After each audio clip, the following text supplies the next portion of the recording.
بسم اللہ الرحمن الرحیم۔ السلام علیکم ورحمۃ اللہ وبرکاتہ۔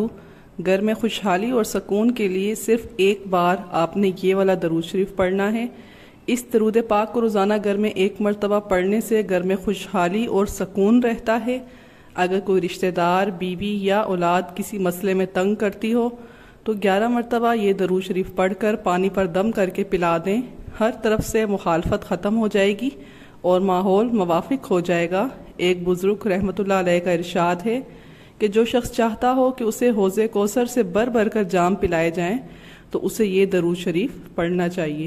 سبحان اللہ، اللہم صلی علی سیدنا محمد وعلی آلہ واصحابہ واولادہ وازواجہ وذریاتہ واہل بیتہ واصحارہ وانصارہ واشیائہ ومحبیہ وامتہ وعلینا معہم اجمعین یا ارحم الراحمین۔ سبحان اللہ۔ خود بھی عمل کیجیے اور صدقہ جاریہ کی نیت سے شیئر کر دیجیے۔ جزاک اللہ۔